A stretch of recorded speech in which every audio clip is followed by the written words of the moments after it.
Bueno, como les decía, esto de programación dinámica es una técnica de diseño de algoritmos.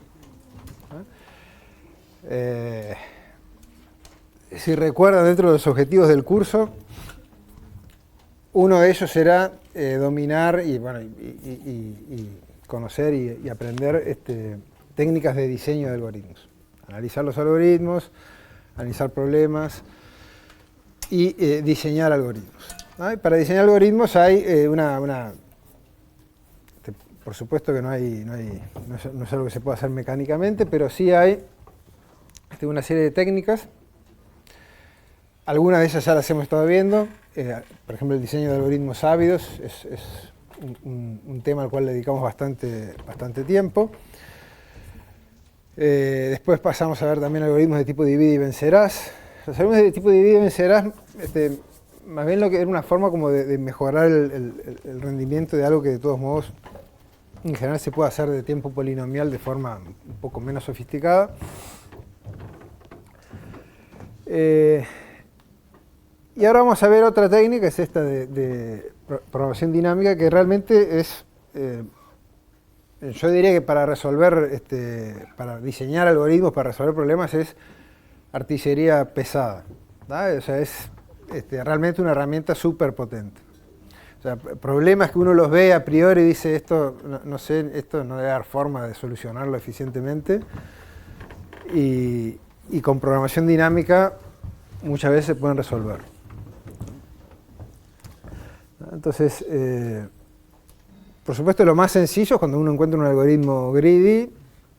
Desde el punto de vista algorítmico, ahí en general es súper sencillo. La programación dinámica es un poco más sofisticada, pero en general permite atacar problemas también bastante más sofisticados, más complicados.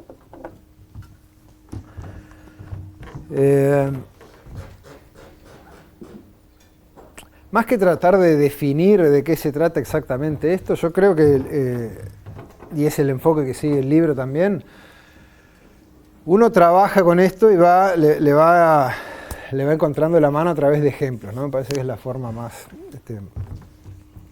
directa de llegar. Pero a grandes rasgos, la estrategia consiste en buscar de vuelta, parecido como uno hace con Divide y Vencerás, una recurrencia sobre los problemas. ¿No? Quizá un poco más, en general, más sofisticada que simplemente dividir un problema en dos o en tres o en partes iguales y resolver ahí. A veces las recurrencias acá pueden ser un poco más complejas, pero la clave siempre está en tratar de expresar el problema que uno tiene entre manos, ¿no?, en términos de subproblemas más chicos. Y ver que la solución a su problema más chico uno puede tomarla y con eso construir una solución para un problema más grande. Tiene un gustito a Divide y Vencerás. De hecho, es parecido. Ambas están basadas en encontrar alguna recurrencia.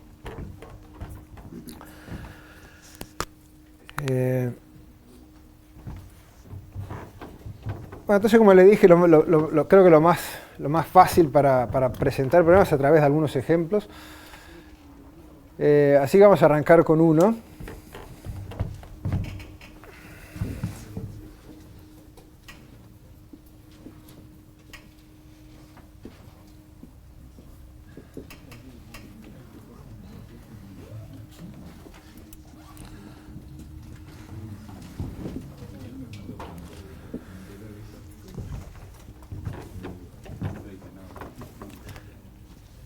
Es un problema que ya lo habíamos visto, habíamos encontrado una solución con algoritmo ávido.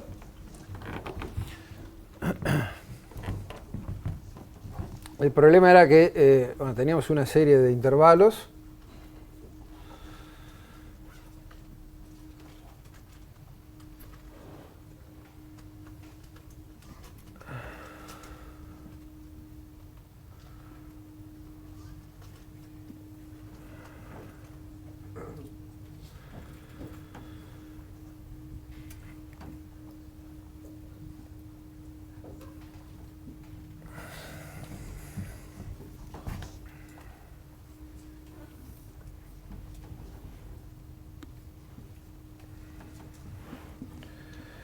Digamos que sea algo así.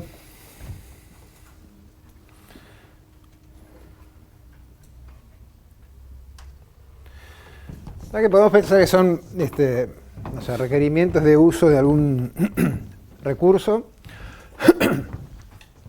Lo que nos habíamos planteado originalmente era decir, bueno, elijamos, tenemos un solo recurso, no podemos atender intervalos que se intersecten entre sí, entonces elijamos un subconjunto de estos que no hace intersección y tratemos de maximizar la cantidad de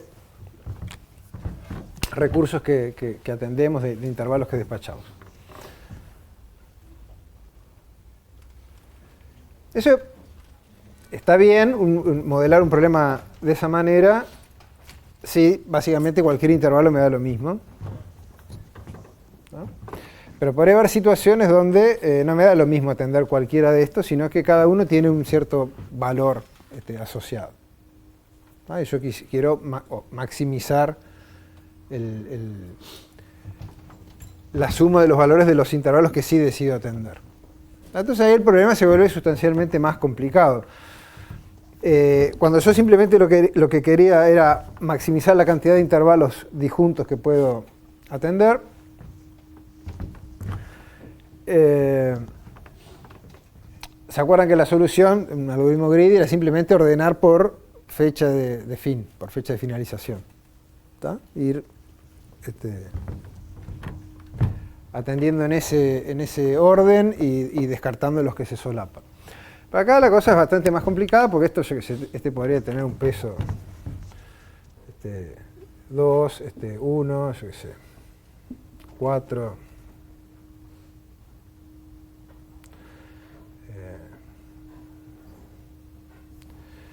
6, 1, ¿no? Entonces para cada intervalo tengo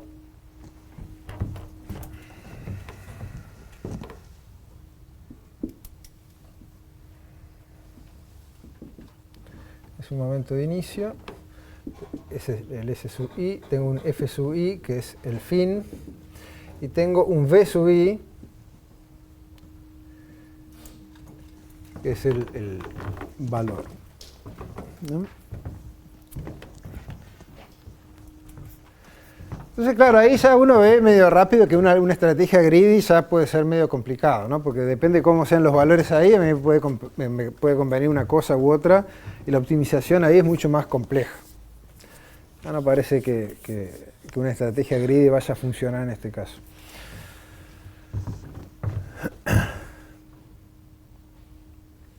Y cuando uno mira eso dice, esto en principio, ¿cómo lo agarro? Porque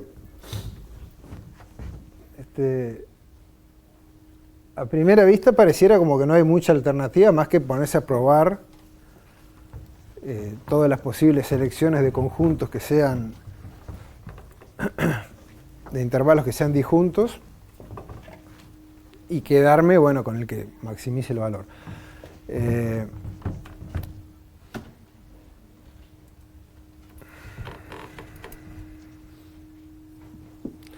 Vamos a llamarle, para poner un poco de notación,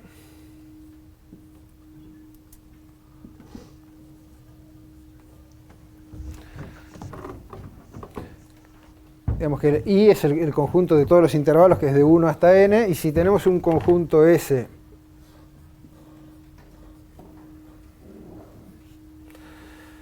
su conjunto de I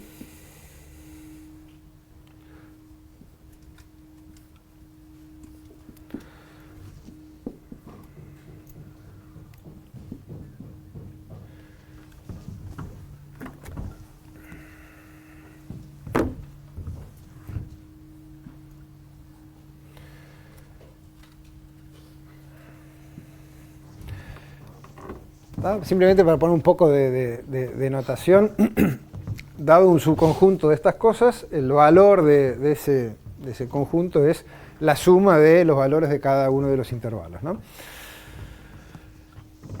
Y lo que queremos es maximizar esto,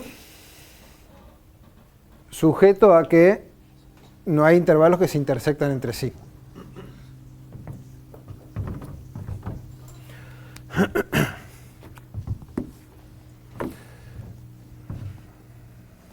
Vamos a anotarlo acá.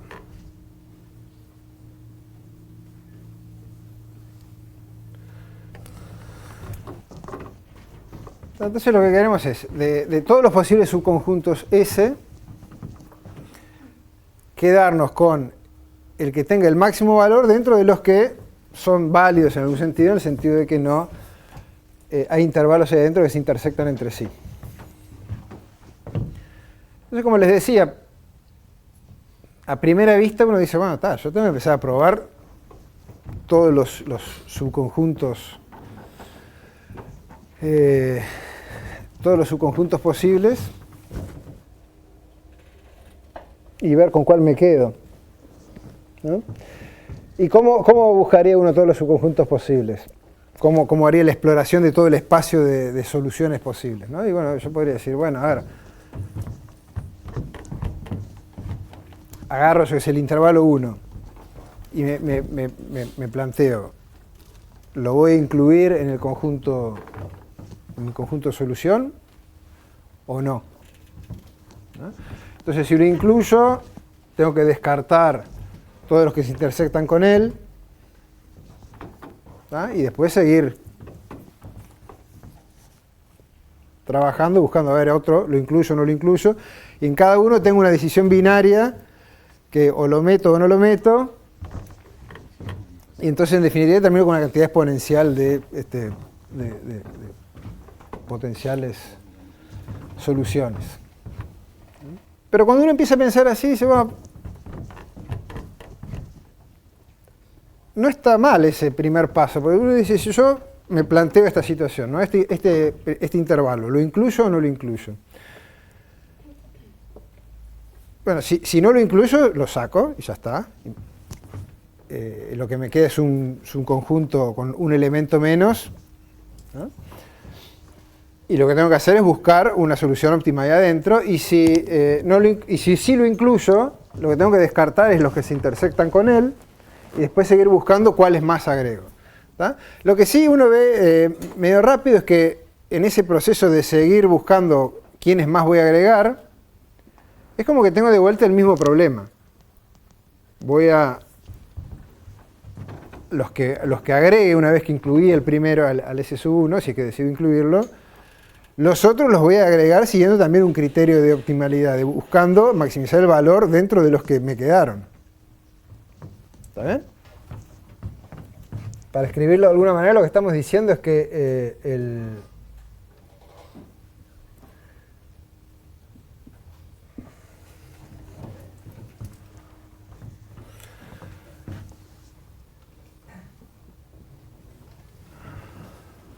el valor óptimo que podría obtener, esto después lo vamos a refinar, ¿tá? Esto por ahora es un borrador. El valor óptimo que podría obtener para el conjunto de intervalos I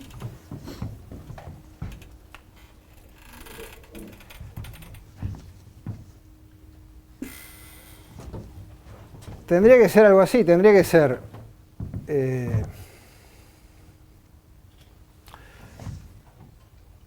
o bien el valor que me da I en un cierto intervalo, llamémosle H,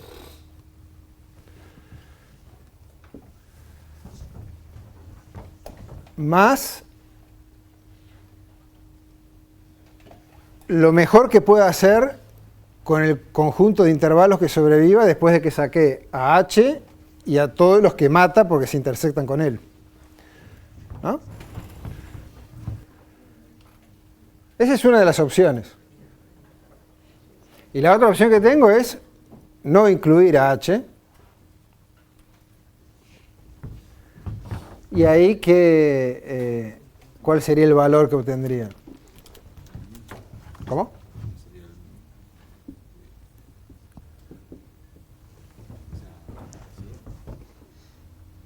Sería el mismo que aquel que tiene ahí, el valor último de I menos intervalo. Ah, no. No, ¿a quién saco? Ah, de H. Claro, saco a H. ¿No? O sea, estas son las dos opciones que yo tengo. Y fíjense, H es cualquiera, ¿no? Agarré uno y digo, a vos, ¿te incluyo o no te incluyo? Si lo incluyo, necesariamente tengo que sacar a todos estos. ¿Tá? Y gané, sumé B sub H al valor que vengo sumando. Pero pará, capaz que en realidad lo que me conviene es no agregarlo a dejarlo afuera y no descartar a todos estos con los cuales tengo intersección, ¿no?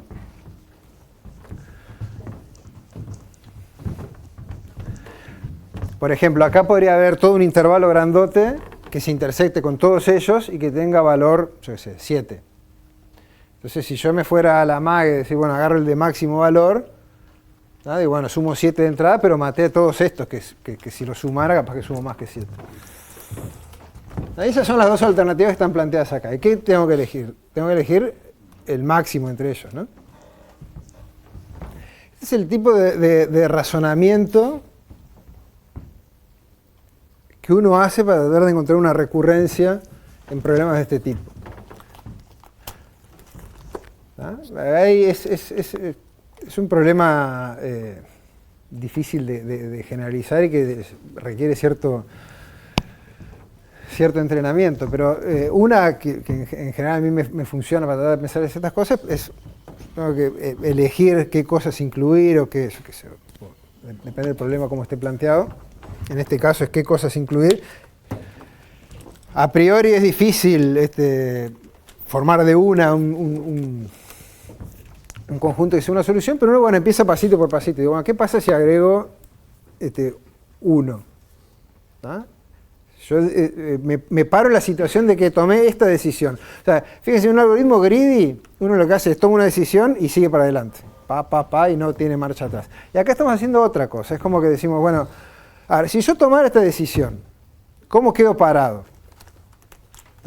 Y ahí vuelvo para atrás y digo, y si tomara esta otra, ¿cómo quedo parado? Y elijo el máximo. Todavía no hay nada nuevo acá.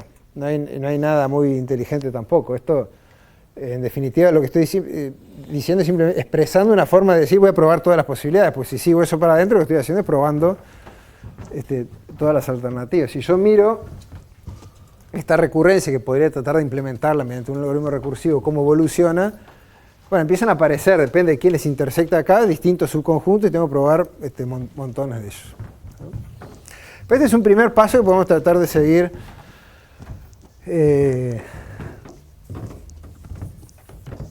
evolucionando.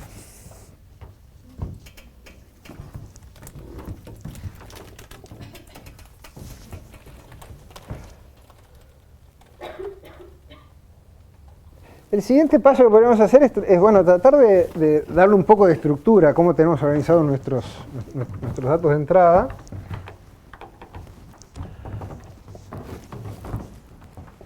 Para tratar de que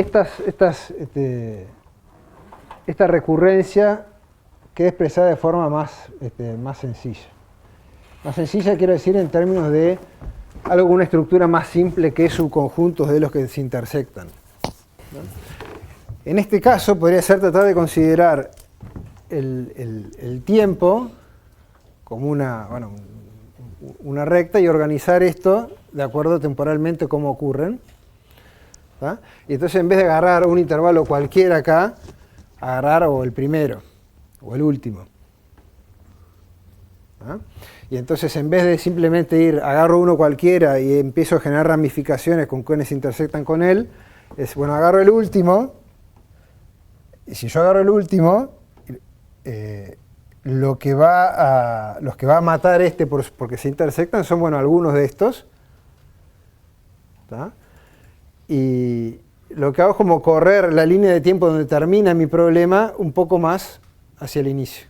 O sea, en este caso mataría a así que este ya no está, y ahora puedo considerar el problema como que arranca de acá hacia allá. O sea, ahora el último intervalo que tengo en consideración sería el 4. Entonces, en vez de tener una recurrencia sobre subconjuntos o conjuntos de intervalos que tengo en consideración, tengo una recurrencia sobre en qué momento en el tiempo me voy parando y voy a tratar de ir avanzando en la línea de tiempo hacia un lado o hacia el otro, depende de cómo plantee la recurrencia.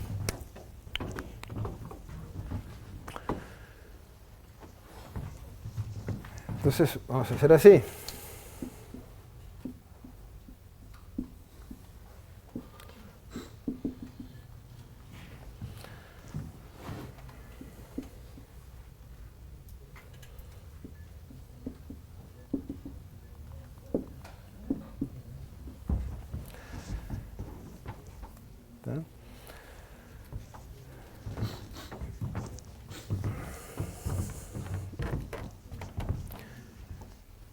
Este es el mismo orden que usamos con la estrategia greedy, ¿verdad?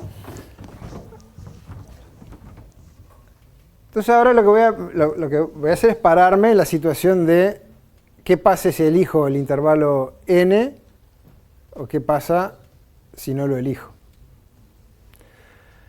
Si no lo elijo, que es el caso más sencillo, simplemente saco el último y me queda un problema de tamaño n-1 con los n-1 primeros intervalos.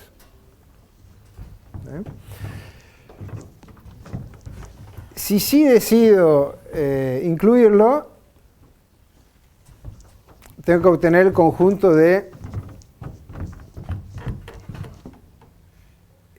los que se intersectan con él y eliminarlos. Y eso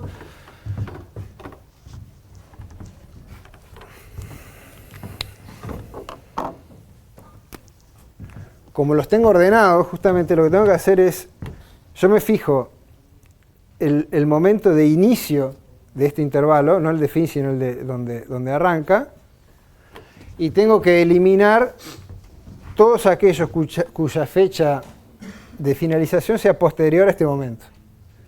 Que además los tengo ordenados por fecha de finalización, entonces esto es simplemente avanzar hacia atrás, descartar algunos elementos, y los que estoy descartando son los que tienen índice más grande. ¿Ah? Entonces vamos a definir para cada uno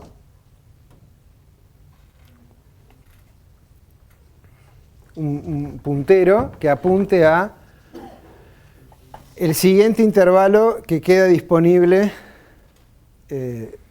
porque no se intersecta con este. O sea, P de 5 en este caso sería igual a... No, este es el intervalo... Sí, sería igual a 3. ¿No? Este apunta acá.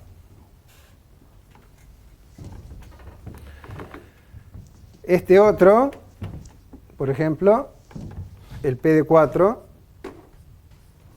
sería igual a ¿cuánto?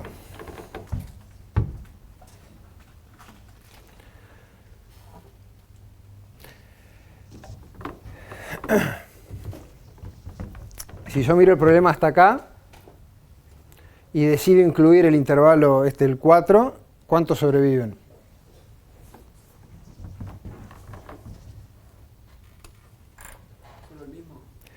Sí, nadie.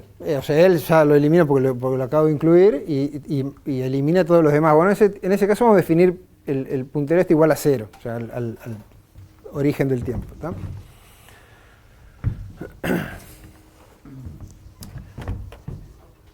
Este sería P de 3, que sería igual a 2. ¿No? Este apunta acá.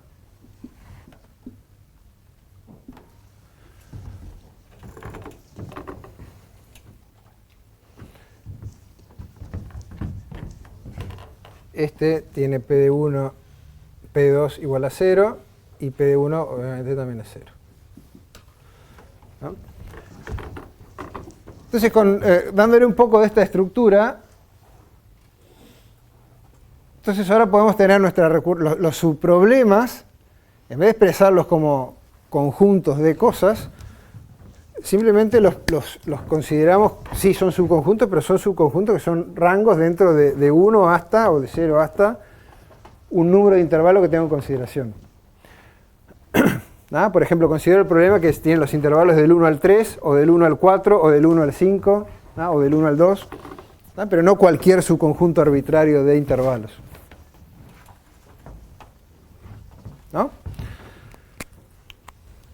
En vez de hablar de un valor óptimo para un conjunto de cosas, podemos simplemente expresar esto como una función de los naturales, de 1 hasta n.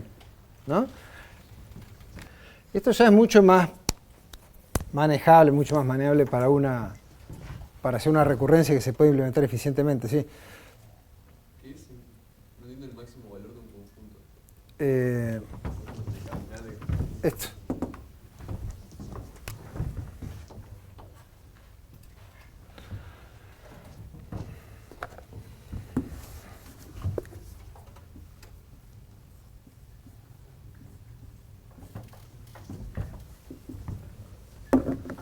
Así, ¿no?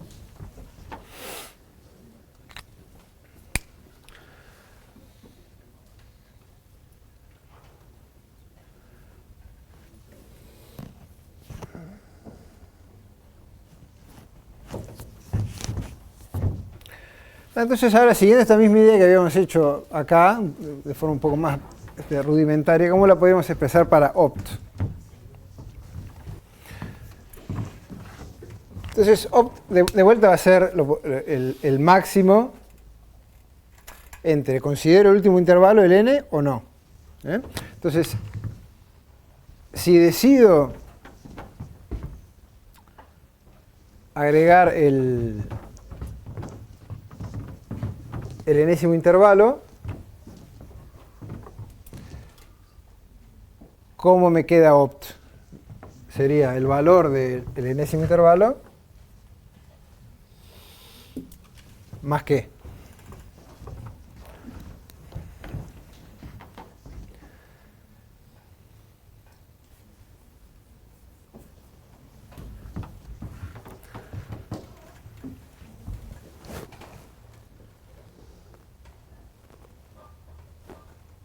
Vamos a hacer el otro que es más fácil. Sería esto, perdón, esto sería el máximo de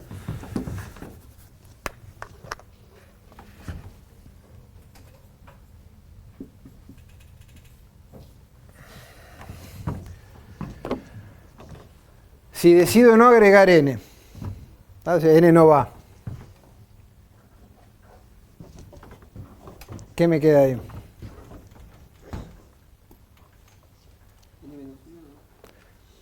¿Qué cosa de n-1? El opt de n-1, ¿no? Fíjense, ¿qué es opt de n? Es el valor óptimo, ¿tá? El máximo valor que puedo obtener con todos los intervalos de 1 hasta n. Ahora, si yo decido que el enésimo no lo incluyo, entonces me quedo con los intervalos del 1 hasta el n-1.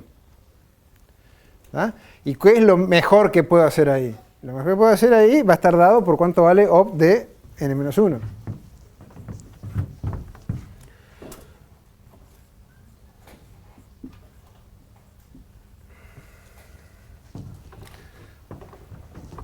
¿No?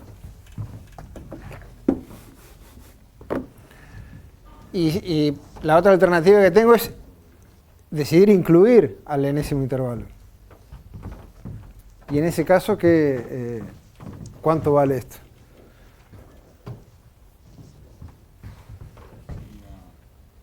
De n más óptimo de... Ahí tendría que sacarlo apretando. Exacto. ¿Y cómo lo saco?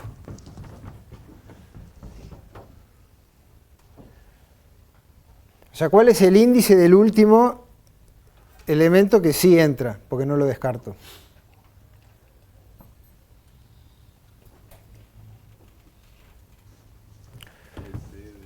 Miren acá en el ejemplo. Si yo decido incluir a este... Exacto. ¿Tá? O sea, este lo saco. Este otro también lo saco porque se intersecta. Y lo que me queda es el subproblema de elegir los intervalos que maximicen el valor dentro de los intervalos del 1 al 3. ¿No? Y este 3 es el que está apuntado por el puntero este, el P de 5, que es el P de n. ¿Está bien? ¿No? Vamos a definir también quién es ese P, porque en realidad lo dibujamos ahí, pero no escribimos qué es. Sería así, ¿no? El P es esto, es el máximo intervalo que su fecha de fin es anterior a cuando arranca el I. ¿Todos entendieron la recurrencia esa? ¿La siguieron? ¿Están convencidos de que eso funciona?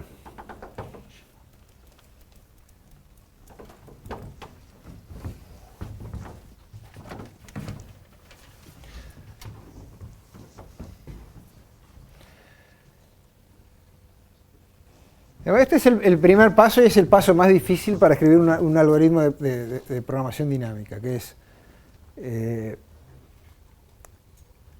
encontrar una recurrencia que satisface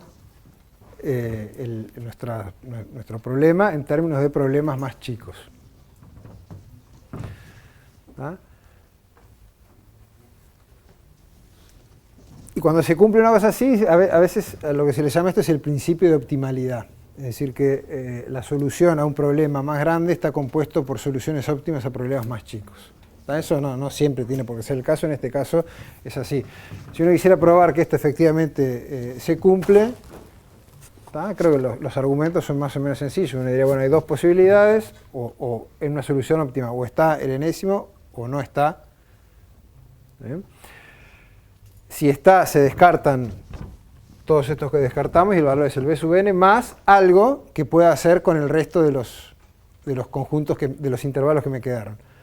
Pero ¿qué voy a hacer con ese conjunto que me quedaron? Voy a hacer lo óptimo, todo lo mejor que pueda. Y eso justamente está dado por esta función que me definí acá, ¿no?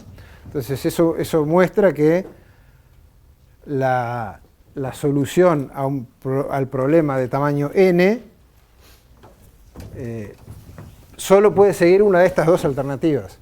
O incluye al enésimo intervalo y una solución óptima para un subproblema, ¿ah? Porque si hiciera otra cosa que no es óptimo acá, lo que voy a obtener no es óptimo para el problema general tampoco. Y la otra alternativa es no incluir al enésimo, y lo que puedo hacer con el resto de los intervalos es lo óptimo que puedo hacer con ellos, que eso está dado por esta función también. ¿Ah? Entonces, la solución a un problema de tamaño n está compuesta por soluciones a problemas de tamaños más chicos. ¿Ah? Y una vez que tenemos una recurrencia de ese tipo, ya tenemos todos los ingredientes para hacer un algoritmo para eso.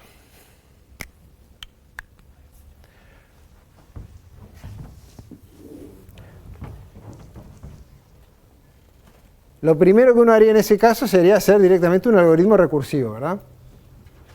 Es como lo que están acostumbrados. Dice, bueno, tengo esta recurrencia, entonces implementemos esta función recursivamente, que es casi literal pasar esto a un algoritmo. ¿Está bien?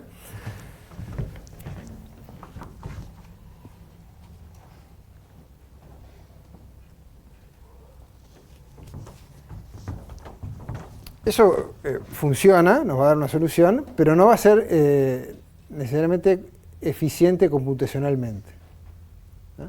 Y la razón por la cual eso pasa es que haciendo todas estas llamadas recursivas, yo voy a terminar resolviendo el mismo problema muchas veces. ¿Ven? Porque el opt para un cierto n, para un cierto índice, lo voy a terminar llamando montones de veces potencialmente. Por ejemplo, este es un ejemplo chiquito, ¿no? Pero si yo en algún momento puede que llame a opt en esa función recursiva del intervalo 2. ¿Tá? ¿Cuándo? Y por ejemplo, cuando esté parado acá y decido, bueno, ¿de dónde venía este? De acá. Estoy parado acá y decido a este lo incluyo o no lo incluyo, entonces lo llamo recursivamente con este para ver cómo compongo la solución para este. Cuando esté parado acá, también, porque voy a llamar para este y de acá voy a llamar para este, y entonces evaluar cuál es la solución óptima para de acá para allá lo voy a evaluar un montón de veces, con las llamadas recursivas que se dirigían desde acá y de muchos otros. Entonces, si esto fuera un problema de tamaño grande, con n grande, eso genera una cantidad de llamadas recursivas que es redundante. Estoy llamando muchas veces a la misma función con los mismos parámetros para calcularla todas las veces igual. ¿Ah? Entonces lo primero que a uno se le ocurre es decir, bueno, y esa es si quieren, la base conceptual de por qué funciona la programación dinámica. Si el problema es que yo estoy llamando muchas veces a una función con los mismos parámetros y resolviendo múltiples veces el mismo problema, entonces resolvámoslo una sola vez, la primera vez que llamo a la función, y una vez que lo resolví, guardo el valor en algún lado. ¿No? Esta sería nuestra implementación recursiva, pero eficiente, de que no recalcula cosas, de esta recurrencia. ¿Se llega a ver de ahí por el reflejo? Sí. O sea, tenemos un caso base que es el de siempre, que si n es igual a 0, entonces no hay intervalos ahí, el valor es 0. Eso es siempre así. Y si no, entonces lo primero que voy a hacer es ver si este valor yo ya no lo calculé en algún momento. Entonces me fijo si la tabla esa que voy llenando ya tiene ese valor llenado. Si está lleno, bueno, ya lo calculé, lo devuelvo.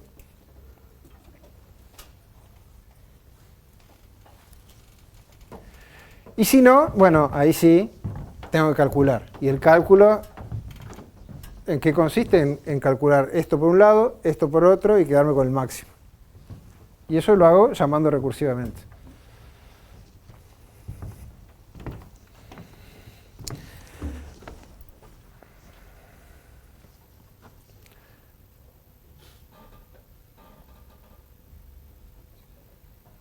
¿Cuál es el tiempo de ejecución de esta implementación de la recursión?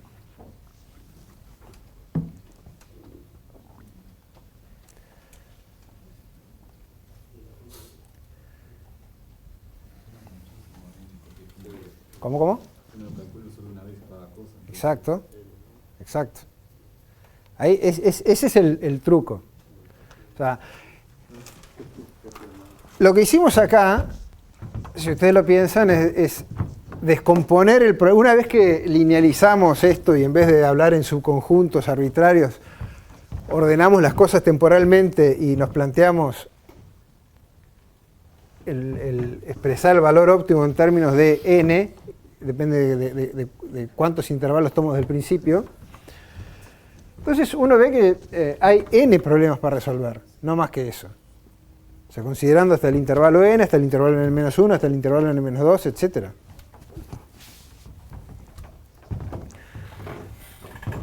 Entonces, si yo implementara esta recursión sin ir almacenando los valores en una tabla, entonces eso dispararía que recalcular muchas veces la misma cosa. ¿No? Pero haciéndolo de esa manera, cada problema de esos lo voy a resolver una sola vez.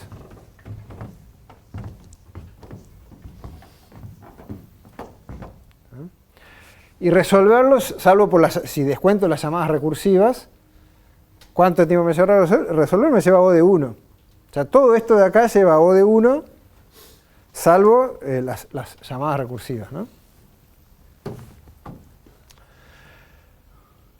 Pero fíjense que, bueno, igual no es obvio cuántas veces voy a tener que llamar. ¿Cómo? Los PDN asumamos que están precalculados, ¿no? Eso es lo que... Eso no importa. Eso, en el análisis que estamos ahora no importa, porque ya está precalculado. Si no, tendrías que, bueno, implementar eso y ver cómo lo resuelve eso, que se podría hacer. Un poco más de orden. Podría ser, sí, y ordenar las cosas por tiempo. Suponiendo que aquello está ordenado y los P ya están precalculados, esto te lleva a O de n. Ordenar aquello te va a llevar del orden de n log n y calcular los P te va a llevar no más de que n log n también. En el peor de los casos, a ver... ¿Cómo? Todo. Todo sería n log n si esto está en cualquier orden, ¿no? Igual,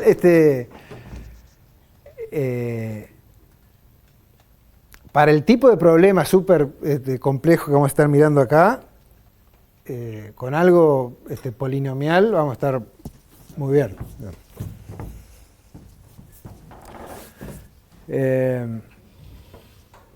Les decía, igual tampoco es tan obvio que el tiempo de ejecución sea O de n, porque las llamadas recursivas en sí se pueden llamar más de una vez.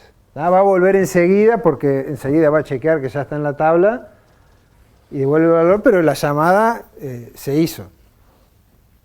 O sea, yo voy a llamar potencialmente múltiples veces a la misma función recursiva.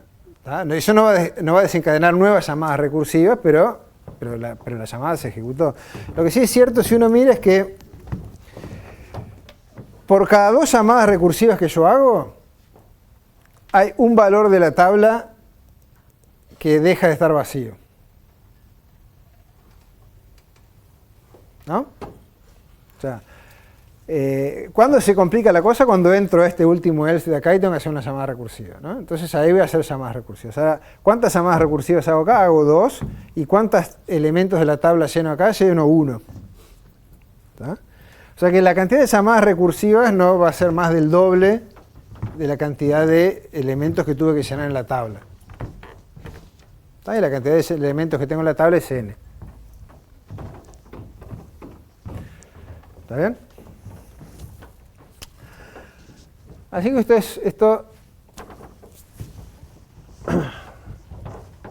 lleva tiempo de n. De cualquier manera, esto está bueno conceptualmente visualizarlo así, es lo que estamos haciendo.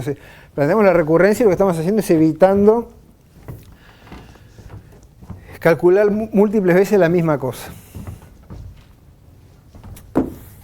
En realidad, en la práctica, uno no implementa esto exactamente así. ¿Tá? Pues de hecho, si lo pensamos un poquito, es más fácil todavía. Capaz que arranquemos con un ejemplo más sencillo. ¿Ustedes conocen la secuencia de Fibonacci, los números de Fibonacci? ¿No? ¿Se acuerdan que era f sub 0 igual 0, f sub 1 igual a 1, f sub n menos 1 más f sub n menos 2? ¿No?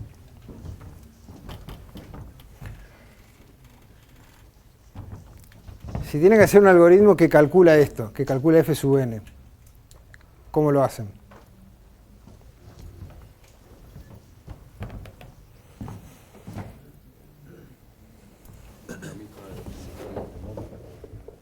¿Hacer la recurrencia? Sí, y ahí te convendría guardarlo también porque repetiría. Claro, este es bien, o sea, este problema obviamente es mucho más interesante que a priori que el de los Fibonacci. Son un número súper interesante también, pero eso desde el punto de vista de problemas algorítmicos que uno resuelve. Pero acá se ve bien clarito lo que estamos haciendo. Si uno implementa esto recursivamente, vos te fijás que para f sub n haces una llamada recursiva para f sub n menos 1 y para f sub n menos 2. ¿Está bien? O sea, tenés con n hace una llamada recursiva con n menos 1 y una llamada recursiva con n menos 2. Ahora la llamada recursiva, cuando llamás con n menos 1, llama con n menos 2 y con n menos 3. ¿No? Y vos fíjate que este n menos 2 que de acá va a generar todo otro árbol, es exactamente lo mismo que todo este otro árbol que se va a generar acá. Entonces estás ejecutando montones de veces siempre la misma cosa. Eso dispara una cantidad exponencial de tiempo de procesamiento completamente innecesario, porque uno podría ir almacenando esos resultados intermedios. ¿Tá? Eso es exactamente lo mismo que está pasando, que estamos queriendo resolver acá. ¿Tá? Solo que acá la recurrencia es mucho más sencilla, entonces es más fácil de visualizar. Es obvio que el f sub n menos 2 lo voy a resolver por este lado y también por este lado. Y con el n menos 3 lo mismo, porque lo voy a resolver acá y lo voy a resolver también acá. ¿No? Entonces ahora la implementación podría ser una cosa de este tipo, ¿no? ¿Y se les ocurre alguna otra forma de implementar eso más fácil todavía?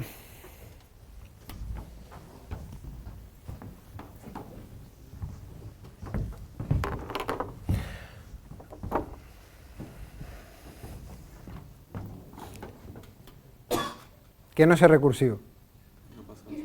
¿Cómo? Una pasada.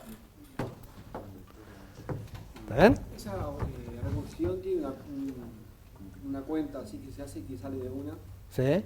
No me acuerdo cómo se muestra, pero lo vimos en discreta 1. Y está, hallar esa fórmula y ya está. Está. Pero digo, mirando la recurrencia nomás. Cambiando la recurrencia. ¿Está? Porque estamos pensando en algo que se puede trasladar fácilmente a otro tipo de problema. Simplemente con la recurrencia, si yo me defino una tabla, yo lo que voy a hacer, como decían, es ir almacenando los valores en una tabla, ¿no?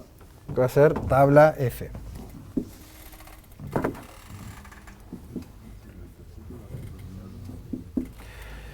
Y la puedo ir haciendo toda una misma estrategia similar a esta de acá. Pero lo más fácil es decir, bueno, tabla F, En 0 vale 0.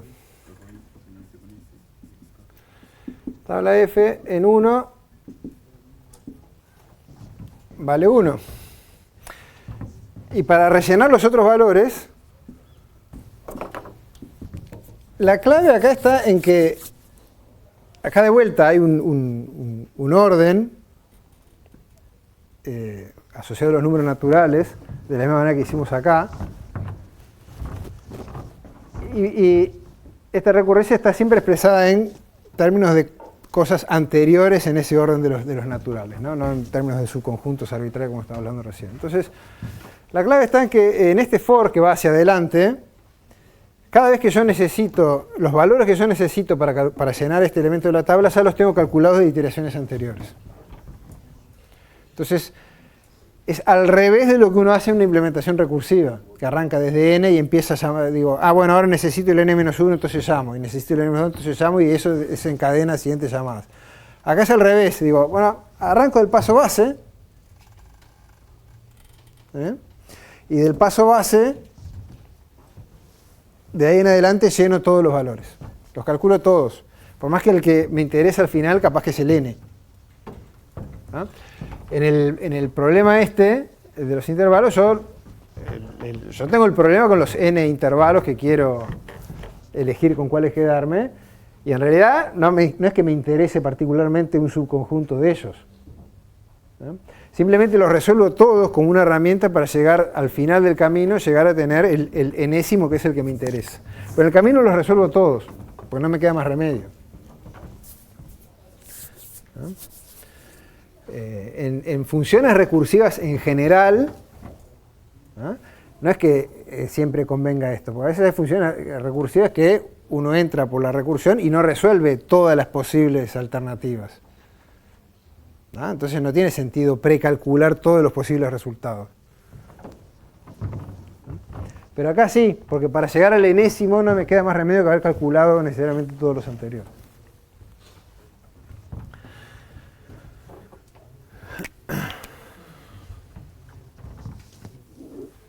Y esto en general no solo es más sencillo, en general es más eficiente cuando uno lo implementa que una implementación recursiva de esto. ¿No? Entonces, este es el tipo de estrategia que vamos a seguir en general. ¿No? Encontramos una recurrencia en términos de subproblemas y después resolvemos todos los subproblemas iterativamente, yendo desde los más chicos hacia los más grandes.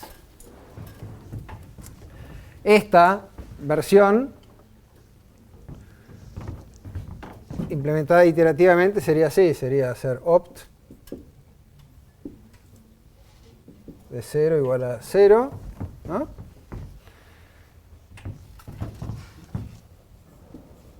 Y después hacemos for j igual a 1 to n. Entonces, ¿está bien? ¿No sería opt de j más 1? No. ¿Cómo decís? ¿A dónde va un más 1? ¿Decís acá?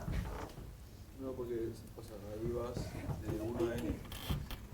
Sí. Entonces sería el valor con el que te quedas más el siguiente. No, la recurrencia que estoy resolviendo sigue siendo esta. ¿Ok? Pero, igual que hicimos con los números de Fibonacci, yo estoy arrancando desde el paso base, desde los problemas más chicos, y propagando esos resultados hacia adelante, creando soluciones a problemas cada vez más grandes.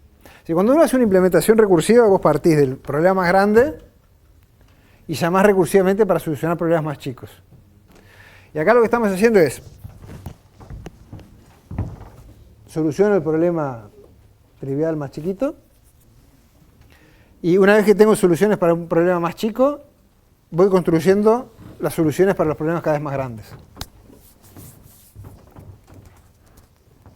¿No?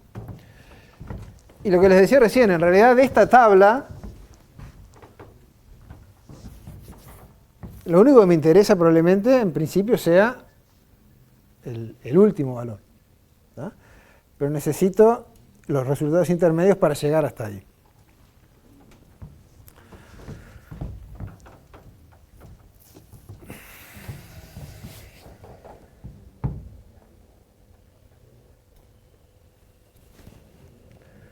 Y fíjense de vuelta que como P sub j siempre es un número menor que j, y j menos 1 obviamente también, entonces siempre los valores que necesito acá ya están calculados cuando estoy en la iteración j.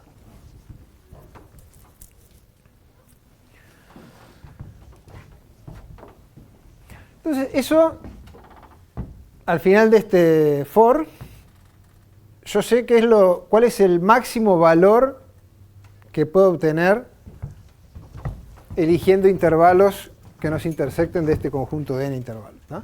Ahora, en general, además de ese valor, lo que voy a querer saber es cómo llegar ahí. Es decir, cuál es el conjunto de intervalos, o por lo menos un conjunto de intervalos que me da ese valor. ¿Ah? Esto no, en principio no me lo da. ¿Ah? En principio, pero si uno piensa en cómo arrancamos diseñando nuestra solución y cómo terminamos con esta recurrencia, de hecho era constructiva, porque en cada paso nosotros decidíamos, bueno, este lo voy a agregar o no lo voy a agregar, y en función de ese máximo decidía, lo agrego o no lo agrego. ¿No? Entonces podría ir reconstruyendo esas decisiones. ¿Está bien? Entonces, en general, en un algoritmo de programación dinámica tenemos, o muchas veces, puede haber dos etapas. Una en la cual terminamos computando un valor óptimo de algo que estamos queriendo optimizar, y una segunda etapa en la cual definimos cómo es que llego ahí. Está que lo hago en una segunda pasada. Yo ahora podría ir y repetir esta misma recurrencia para ir tomando una... Ahora que ya tengo estos valores opt calculados, puedo ir siguiendo esta recurrencia y ir decidiendo en cada paso. Al n, ¿lo agrego o no lo agrego? Y ahora sé si lo tengo que agregar o no lo tengo que agregar, porque este máximo lo puedo calcular fácilmente, porque tengo esos valores opt que ya están calculados ahí.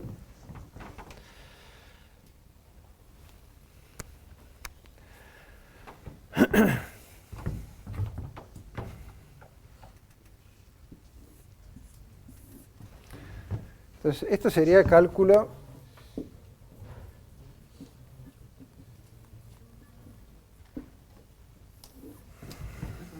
Ahí cuando ya haces el máximo, ahí ya no estás definiendo también si va o no va de J. O sea, sí, hacerlo a la vez, digo. podría ir a... ¿Podés? Lo que puedo hacer es irme acordando para cada j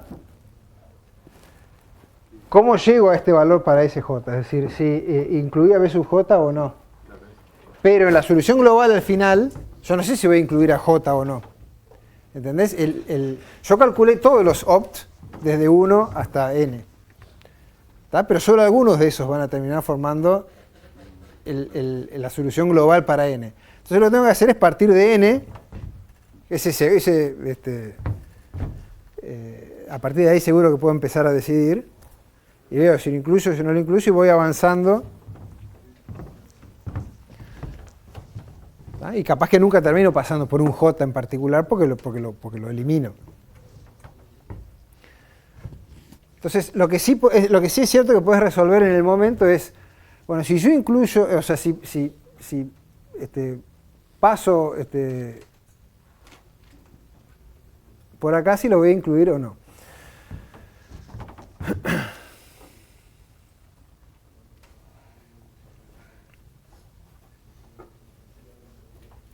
Eso, o sea, lo podemos hacer o recursivo o iterativo. Si lo fuéramos a hacer iterativo sería una cosa así.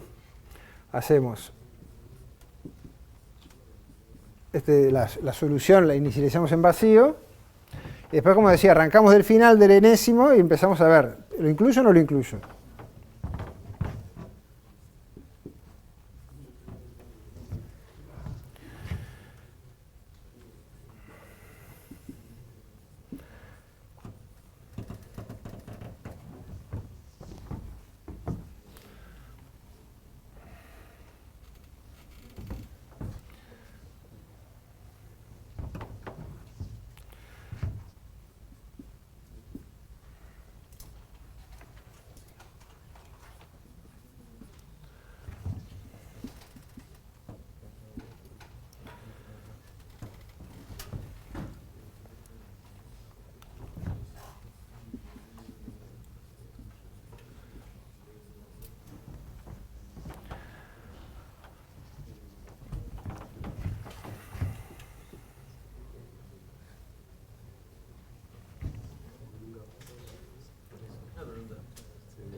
Sí. ¿Cómo entra? No entra.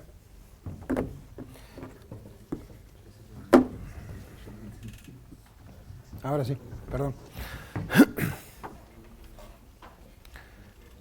Lo que voy a hacer es ir decrementando J hasta ir completando la solución. Arranco desde el final. Agregar J a solución.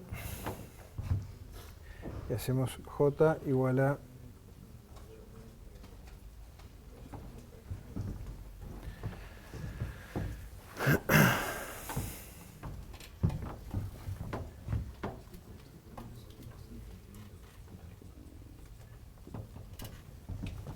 sería una cosa así, ¿no? En cada paso me planteo,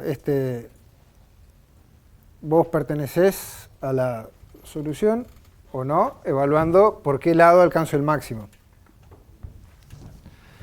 ¿No? Que como bien decís vos, esto ya lo evalué acá y lo podría tener precalculado en algún lado. O sea, yo podría acá acordarme de por cuál de las vías fue que obtuve el máximo, ¿no? Para no tener que recalcularlo acá. En este caso, no tiene mayor implicancia porque el máximo es solo entre dos valores y esos dos valores los obtengo haciendo una suma y haciendo una tabla. Pero puede haber situaciones donde evaluar esto sea algorítmicamente más pesado. Por ejemplo, tengo que hacer un for entre J opciones y quedarme con un máximo ahí. O evaluar una función acá que es mucho más compleja de evaluar que esta suma de acá. Entonces, en ese caso, estoy de acuerdo, si ya hiciste la maximización una vez acá, guardate quién fue el que obtiene el máximo y así no la tenés que recalcular acá. ¿No?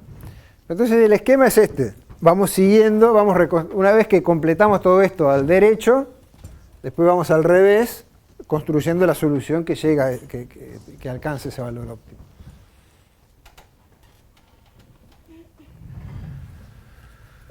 ¿Por qué no se puede construir la solución desde el principio? Porque vos, por ejemplo, yo podría estar parado acá en un J igual 5, ¿no? Y decir, yo evalúo esto, ¿no? Y digo, suponete que el máximo lo obtengo acá. Entonces ahí voy a decir, bueno, J pertenece a la solución y lo agrego. ¿Ven? Pero después de que la agregué, ya ¿cómo hago para ir y sacarla? Porque capaz que después más adelante llegó otro intervalo que está más adelante y me dice, no, conviene saltearse a este donde estoy parado y todos los que se intersectan conmigo que incluyen el B sub J. Entonces el J lo termino sacando. ¿Está bien? Entonces, si yo me planteara el problema como hasta la posición J, capaz que el J entra. Pero cuando miro más adelante, capaz que lo que me conviene es sacarlo. Entonces yo no sé hasta que llego al final si me conviene dejarlo o no. Si no, podría ser un algoritmo greedy. En definitiva. Si yo pudiera ir construyendo la solución tipo paso a paso, pack, sin después tener que rever lo que hice, pero no es el caso. ¿Se entendió por qué es que...? ¿No? Pues en cada una de estas cosas te parás en una situación hipotética, en un subproblema, y decís, bueno, parado acá, yo lo mejor que puedo hacer es esto. Yo no sé, efectivamente, si voy a terminar estando en esa situación o no, hasta que mire todo el problema en su globalidad hasta el final.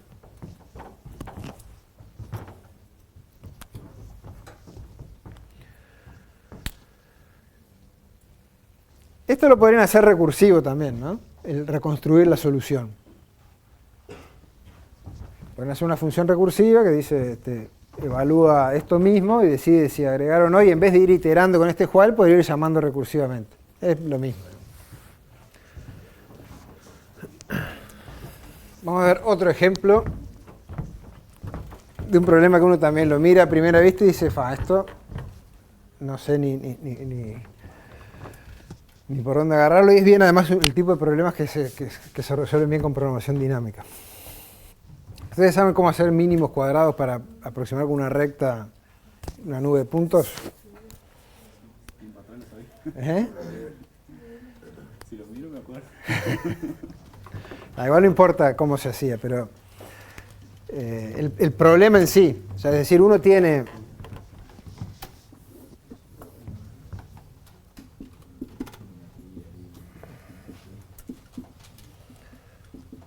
una serie de puntos, por ejemplo, eso es una muestra estadística de algo, quiere aproximar eso por una recta, porque el modelo que uno tiene es que, bueno, estos podrían venir de un modelo lineal con alguna perturbación de ruido o lo que fuera. Entonces,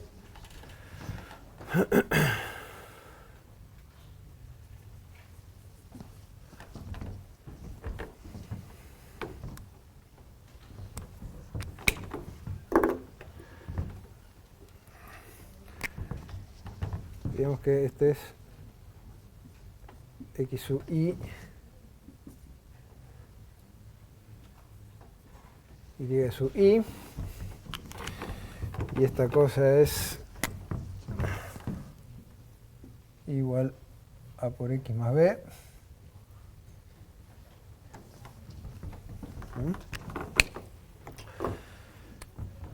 Entonces, lo que buscamos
para cada uno de estos puntos x sub i, yo me evalúo cuál sería el i que me daría la recta, el modelo de la recta, que es a por x sub i más b.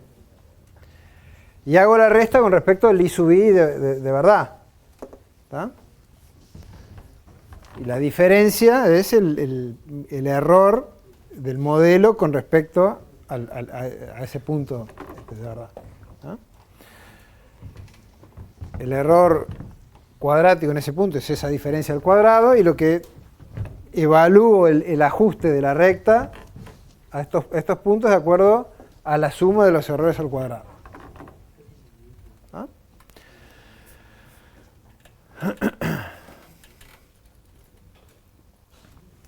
Y esto es fácil, uno deriva con respecto a A y con respecto a B, que son las incógnitas de lo que estoy buscando.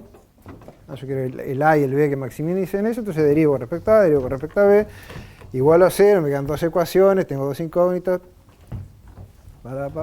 y sale eso, es hacer una cuenta, ¿no? Ahora, un problema un poco diferente es qué pasa si yo tengo esos puntos acá y también tengo otros puntos por acá.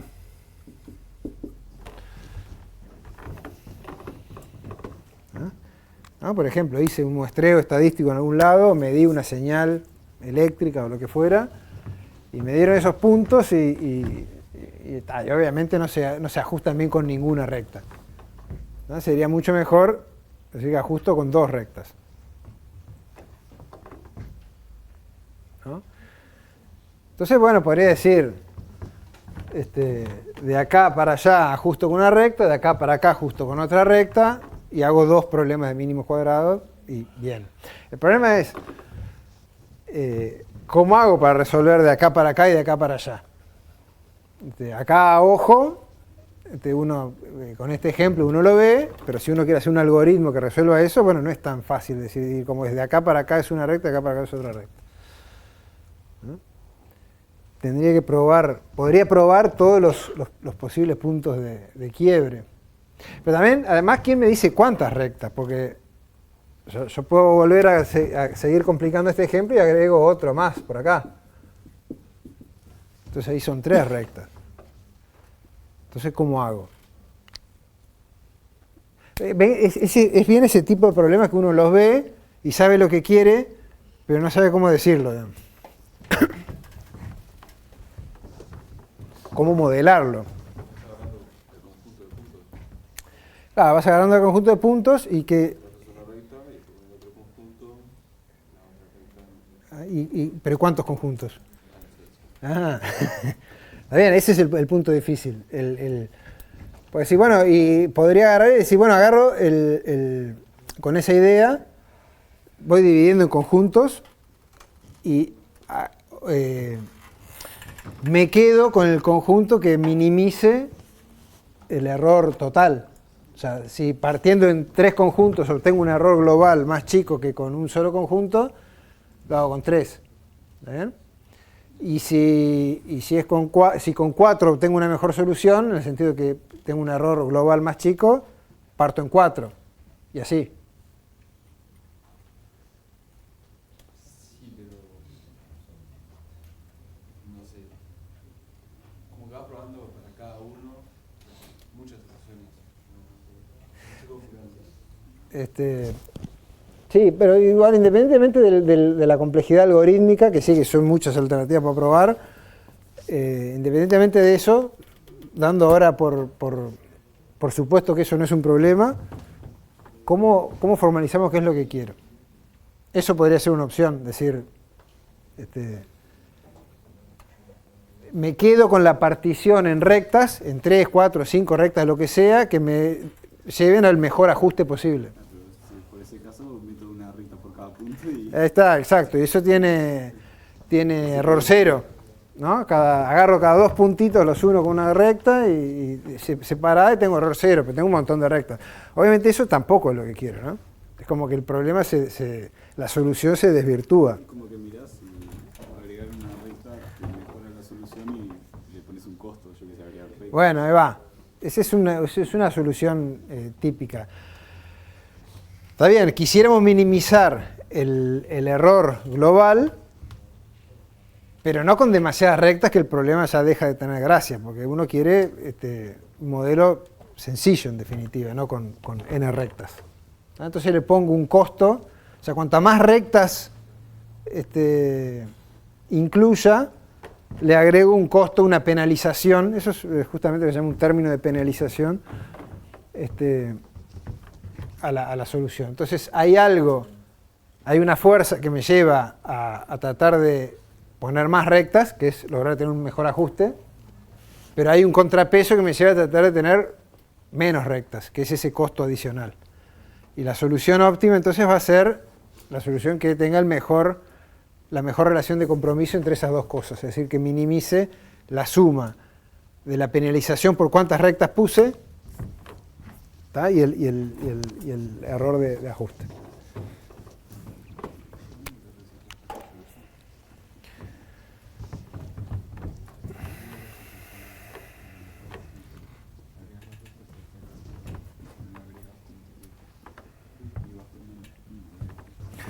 Entonces vamos a hacer así, vamos a definir, en vez de E así, vamos a definir E sub IJ, ¿está bien? Y vamos a sumar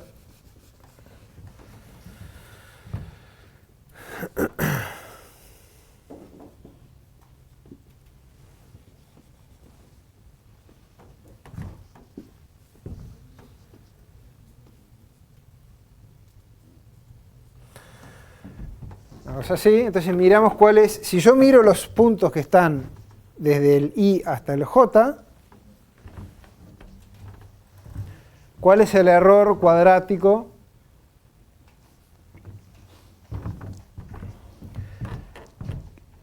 el mínimo que puedo obtener. O sea, el E sub IJ es esto. Y llamémosle E sub IJ igual al mínimo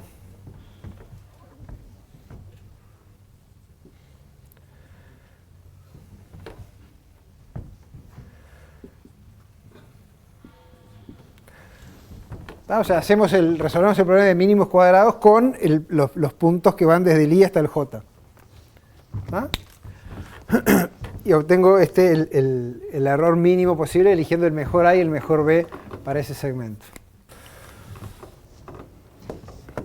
Entonces, eso que dijiste vos, ¿no? Quiero separar esto en segmentos contiguos, ¿ah? Por ejemplo, desde acá hasta acá, desde acá hasta acá y desde acá hasta acá. Y la función que quiero minimizar es la suma de los errores cuadráticos que obtengo en cada fracción, en cada intervalo, más una cierta constante C multiplicada por la cantidad de segmentos en que dividí el intervalo.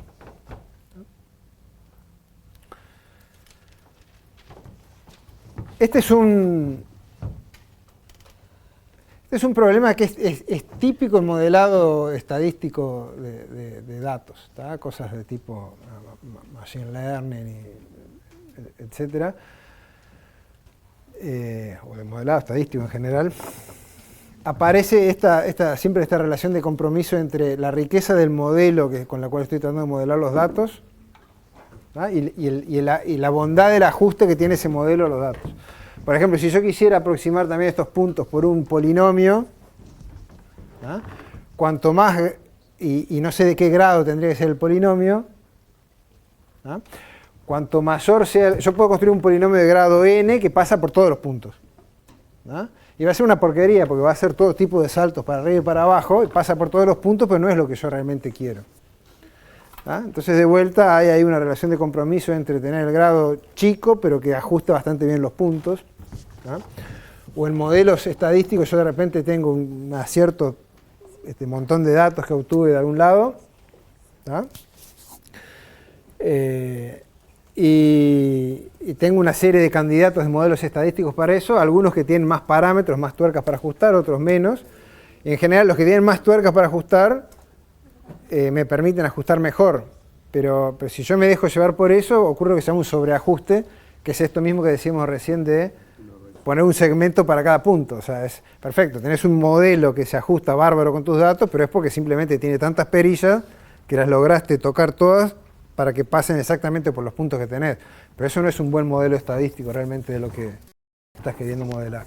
¿Ah? Entonces, este tipo de problema aparece con distintos sabores millones de veces. ¿No? Bueno, vamos a ver en la próxima cómo con un algoritmo de programación dinámica se resuelve esto fácilmente.